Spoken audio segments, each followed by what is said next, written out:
বাংলায় সংবাদ।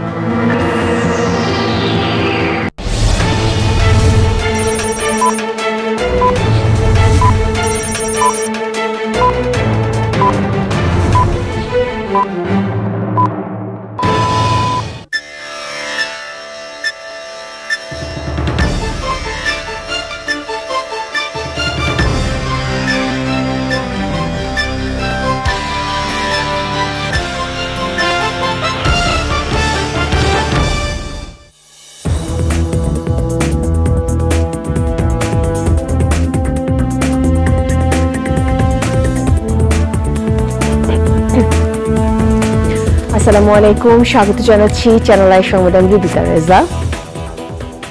শুরুতে জানিয়ে দিচ্ছি সুপার ফ্রেশ ফর্টিফাইড সয়াবিন তেল সংবাদ শিরোনাম। শপথ নিলেন অন্তর্বর্তী সরকারের আরো দুই উপদেষ্টা ও প্রধান বিচারপতি। বঙ্গভবনের শপথ পড়িয়েছেন রাষ্ট্রপতি।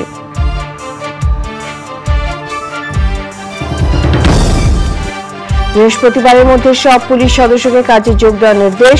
মানুষ মারতে পুলিশের হাতে মরণাস্ত্র তুলে দেওয়া হয়েছিল মন্তব্য।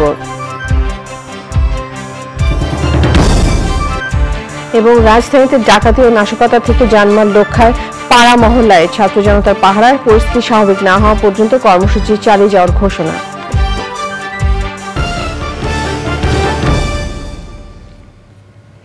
সংবাদ শিরোনামগুলো জানাচ্ছিলাম। এখনকার এই সংবাদ আয়োজন একই সঙ্গে চ্যানেল আই এর ইউটিউব চ্যানেল এবং চ্যানেল আই এর ওটিটি প্ল্যাটফর্ম আই স্ক্রিনে লাইভ স্ট্রিম হচ্ছে। দেশের 25তম প্রধান বিচারপতি হিসেবে শপথ নিয়েছেন বিচারপতি সৈয়দ রেফাত আহমেদ। একই সঙ্গে অন্তর্বর্তীকালীন সরকারের উপদেষ্টা হিসেবে শপথ নিয়েছেন সুপ্রদীপ চাকমা এবং বিধান রঞ্জন রায়। বঙ্গভবনের দরবার হলে রাষ্ট্রপতি মোহাম্মদ শাহাবুদ্দিন উপদেষ্টা ও প্রধান বিচারপতিকে শপথ পাঠ করান। নীলাদ্রি শেখর রিপোর্ট।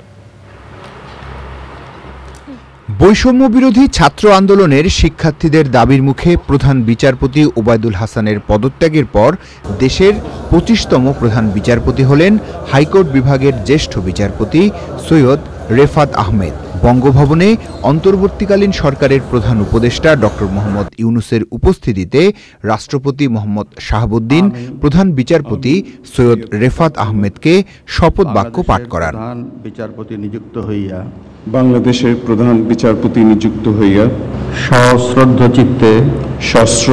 চিত্তে শপথ করিতেছি যে আমি আইন অনুযায়ী ও বিশ্বস্ততার সহিত আমার পদের এরপর শপথ পড়ানো হয় বাকি দুজন উপদেষ্টাকে। অন্তর্বর্তীকালীন সরকারের উপদেষ্টা হিসাবে শপথ নেন সাবেক রাষ্ট্রদূত সুপ্রদীপ চাকমা এবং জাতীয় মানসিক স্বাস্থ্য ইনস্টিটিউটের সাবেক পরিচালক অধ্যাপক বিধান রঞ্জন রায়। পদের কর্তব্য বিশ্বস্ততার সহিত পালন করিব। ছাত্র জনতার গণ আন্দোলনে শেখ হাসিনা সরকারের পতনের পর নোবেলজয়ী অর্থনীতিবিদ ডক্টর মোহাম্মদ ইউনূসের নেতৃত্বে বৃহস্পতিবার অন্তর্বর্তীকালীন সরকারের যাত্রা শুরু হয়। সেদিন প্রধান উপদেষ্টা সহ 13 জন উপদেষ্টা শপথ নেন। তবে দেশের বাইরে থাকায় এখনও উপদেষ্টা হিসেবে শপথ নেননি মুক্তিযোদ্ধা ফারুক-ই আজম। সব মিলে প্রধান উপদেষ্টা সহ 16 জন উপদেষ্টাকে নিয়ে যাত্রা শুরু হলো অন্তর্বর্তীকালীন সরকারের। Niladri Shekhar, channel I, Dhaka. পুলিশের হাতে মরণাস্ত্র তুলে দিয়ে গণহত্যাকাণ্ডের নির্দেশদাতাদের গ্রেফতার করে কঠোর শাস্তি দেওয়া হবে বলে জানিয়েছেন স্বরাষ্ট্র উপদেষ্টা। বলেছেন, পুলিশকে আর কোনোদিন রাজনৈতিক হাতিয়ার হিসেবে ব্যবহার হতে দেওয়া হবে না।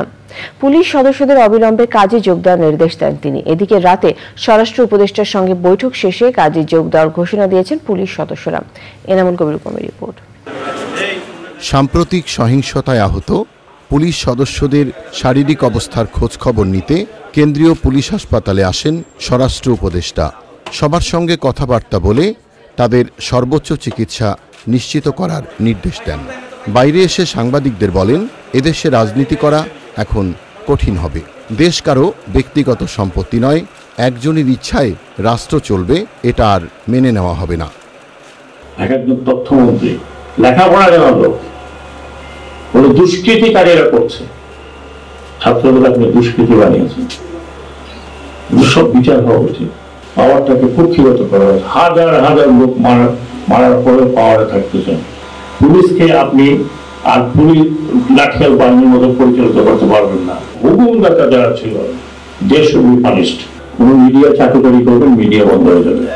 সেটা আপনার আন্তর্জাতিক হাউকাউ করেন, চিল্লাচিল্লি করেন, যা করেন, আপনারা যদি ওই সময় সত্য ঘটনা তুলে ধরতেন যে কি হচ্ছে, তাহলে আজকে পুলিশের অবস্থা হয় না।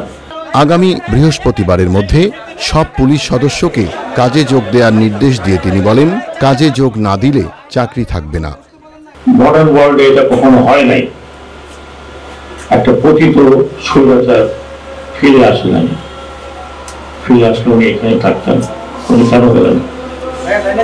উনি এখানে থাকতেন, দল কিছু বছর ভেবে গেলেন থাকতেন। মোহাম্মদ এরশাদ তো এক্সাম্পল আমাদের সামনে আছে। ওরা পিছনে মেরে ফেলতে জেলে চলে গেছে, তার পার্টি এখন টিমটিমায় চলতেছে। আমরা মনে করি এই পার্টিটি, বিশেষ করে আওয়ামী লীগ অত্যন্ত পুরাতন পার্টি, ঐতিহ্যবাহী পার্টি, এই পার্টিতে নতুন নেতৃত্ব আসবে। বেগম রোকেয়া বিশ্ববিদ্যালয়ের শিক্ষার্থী আবু সাইদ হত্যাকাণ্ডের ঘটনায় রংপুরের পুলিশ কমিশনার মনিরুজ্জামানকে প্রত্যাহারের নির্দেশ দেন স্বরাষ্ট্র উপদেষ্টা। Enamul Kabir Rupam, channel I, Dhaka. পররাষ্ট্র উপদেষ্টা বলেছেন, যুক্তরাষ্ট্রকে সেন্ট মার্টিনস দ্বীপ দিয়ে দেওয়ার শর্তে এই সরকার গঠিত হয়নি, বরং প্রয়োজনীয় সংস্কার করে নির্বাচন অনুষ্ঠান করাই তাদের লক্ষ্য। তবে কবে নাগাদ নির্বাচন হতে পারে তা নিশ্চিত করতে পারেননি তিনি। ভারতের সঙ্গে সম্পর্কের ক্ষেত্রে নিজেদের স্বার্থ সংরক্ষণ করার ঘোষণা দেন সাবেক এই পররাষ্ট্র সচিব। পান্থ রহমান জানাচ্ছেন বিস্তারিত। বৈষম্য বিরোধী আন্দোলনে নিহতদের স্মরণে 1 মিনিটের নীরবতা পালন দিয়ে শুরু হয় পররাষ্ট্র উপদেষ্টার প্রথম সংবাদ সম্মেলন। এরপর আন্দোলন এবং নতুন সরকার গঠনের প্রেক্ষাপট নিয়ে সূচনা বক্তব্য দেন সাবেক এই ক্যারিয়ার ডিপ্লোম্যাট।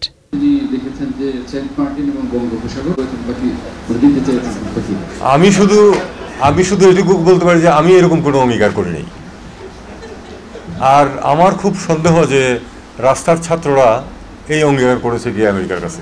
প্রশ্নের উত্তরে তিনি বলেন, ঠিক কতদিনে নির্বাচন দেয়া সম্ভব হবে জানা নেই তাদের, তবে সবার আগে পরিস্থিতি স্থিতিশীল করাই লক্ষ্য। রিফর্মগুলি করে যেটুকু করা সম্ভব সেটা করে আসলে সরকারের লক্ষ্য হচ্ছে কিন্তু চূড়ান্তভাবে একটি নিরপেক্ষ এবং সঠিক নির্বাচনের মাধ্যমে ক্ষমতা হস্তান্তর। এটা নিয়ে কোনো সন্দেহের কোনো সুযোগ নেই। আমরা এখনই বলতে পারছি না যে ঠিক কতদিন লাগবে, এটা নিয়ে আপাতত না হয় আমরা স্পেকুলেট না করি। সাবেক প্রধানমন্ত্রী শেখ হাসিনাকে ভারত থেকে ফিরিয়ে আনা কিংবা দেশটির সাথে সম্পর্কের গতি প্রকৃতি নিয়েও কথা বলেন উপদেষ্টা। আমি মনে করি যে আসলে দুই সরকারের মধ্যে তো আসলে খুবই ঘনিষ্ঠ সম্পর্ক ছিল, এটা আমরা জানি সেটা, এবং আমি আমার লেখায় কথায় বিভিন্ন সময় বলেছি, অনেকেই বলেছেন সেটা। তবে এখানে একটা বার্তা যেটা ছিল, ঠিক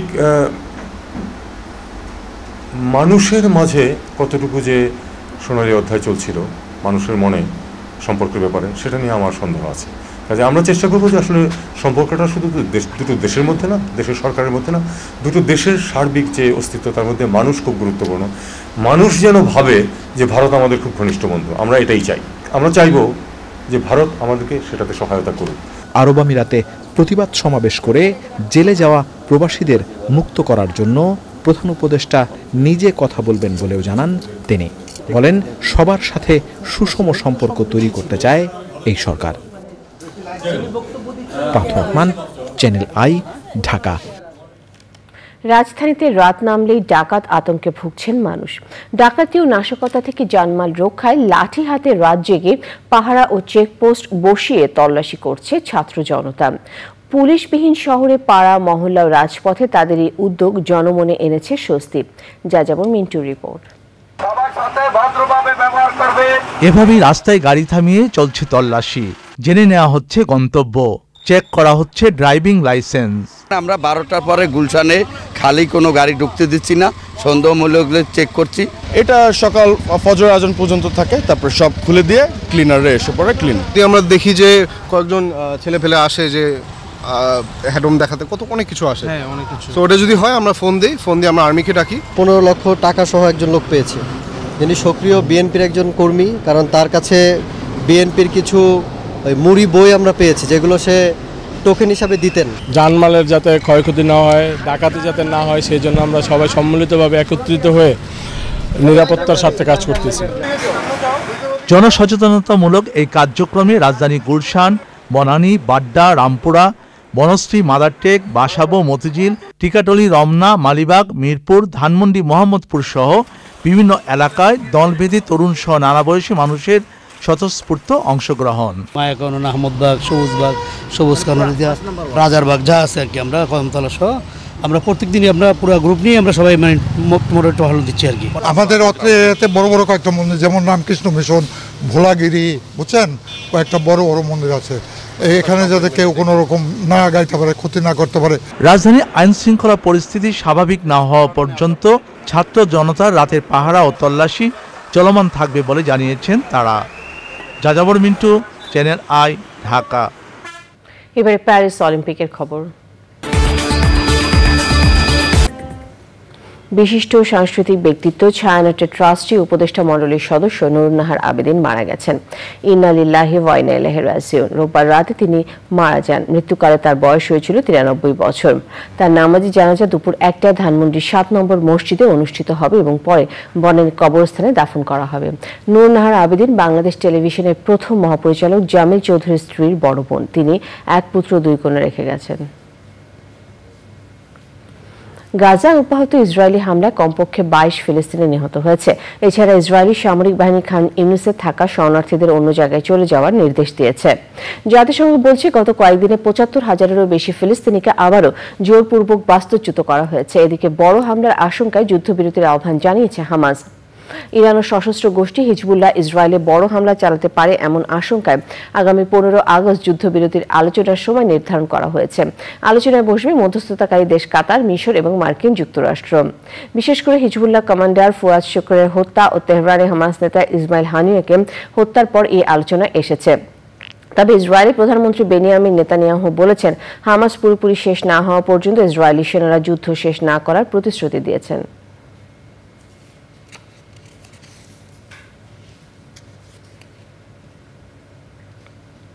কৃষি সংবাদ।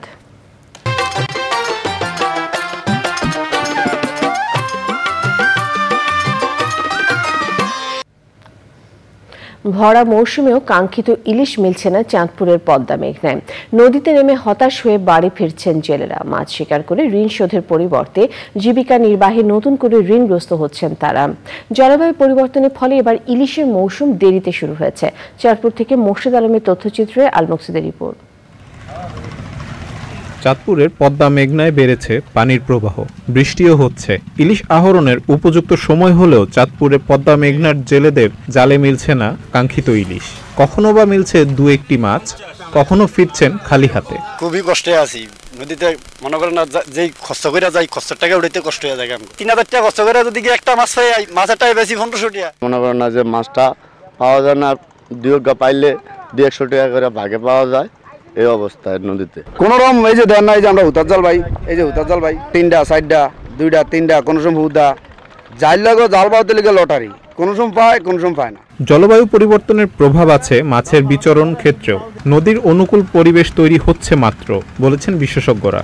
আশা করতেছি আগস্ট মাসের শেষ থেকেই বা শুরু থেকেই এই উপকূল অনুকূল পরিবেশ এবং প্রাপ্যতারা সবই বৃদ্ধি পাবে ইলিশের জন্য। অসহায় জেলেদের জীবনমান উন্নয়নে মৎস্য বিভাগ থেকে বিকল্প কর্মসংস্থান সৃষ্টির লক্ষ্যে ইতিমধ্যেই কিছু পরিবারের মধ্যে বিতরণ করা হয়েছে সেলাই মেশিন, ভ্যান গাড়ি ও বকনা বাছুর। বিকল্প কর্মসংস্থানের জন্য আমরা প্রত্যেক জেলেকে একটি করে বকনা বাছুর দেওয়ার চেষ্টা করেছি।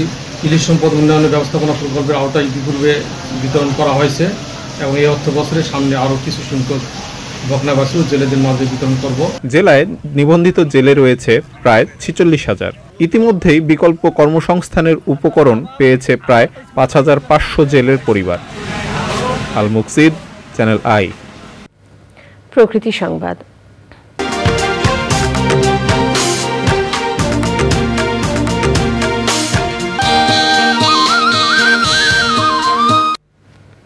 বাগেরহাটে পরিবেশ বান্ধব বন্ধু চুলায় ভাগ্য ফিরেছে অনেকের।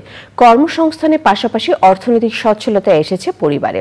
স্বাস্থ্য ঝুঁকি কম, কাঠের সাশ্রয় আর কার্বন নিঃসরণ কম হওয়ায় দিন দিন চাহিদা বাড়ছে বন্ধু চুলার ব্যবহার। এম পলাশ শরীফের তথ্য, ভিডিওচিত্র আফরোজা হাসির রিপোর্ট। এক দশক আগে ক্ষুদ্র ঋণ নিয়ে স্যানিটারি সামগ্রী ও পরিবেশ বান্ধব বন্ধু চুলা তৈরির কাজ শুরু করেন পলিমণ্ডল। এক সময়ের দিনমজুর পলিমণ্ডলের কারখানায় এখন কর্মসংস্থান হয়েছে অনেকের। এখান থেকে আমি অনেক স্বাবলম্বী, যা বলতে কি আমার সংসার, শ্বশুরবাড়ির লোকজনদের সহযোগিতা অনেক দিক থেকে আমি করতে পারি।